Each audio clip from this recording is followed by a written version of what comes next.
Abasebenzi bomphakathi wezePilo baveze ingilo zabo ngokuchakala. Bathi bafuna ukuqashwa unomphelo nokubhadelwa imali ebonakalako. Bathi ukhuphuka kwentengo yokudla nemali yentuthu zomphakathi kwenza impilo ibe nzima, badose emhlweni.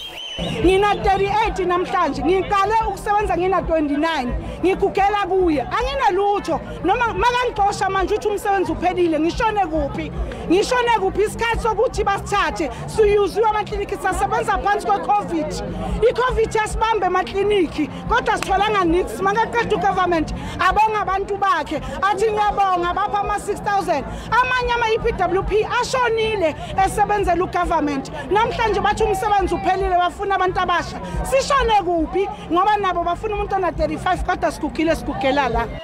Abasebenzi bezePilo abaqatjhwa ngesikhathi se-COVID-19 bachakalile ema-ofisini omnyango wezePilo nyakenye nakuza kuphela ama-contract wabo.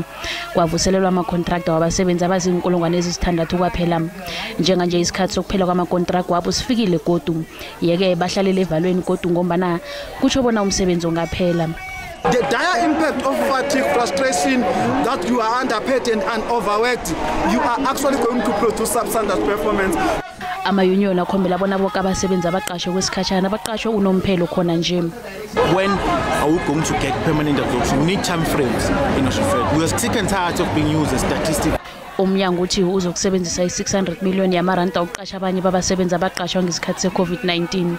For us to be able to maximize the utilization of that budget, the intention is that your critical skills that you need, your doctors, your nurses, the intention is to retain all of them in those particular positions, and that's what is currently unfolding in terms of that particular plan. Abasebenzi bafuna unduna kuno nomnyango wezePilo bona uphendula inlilo zabo kungakaphela amalanga alikhomba.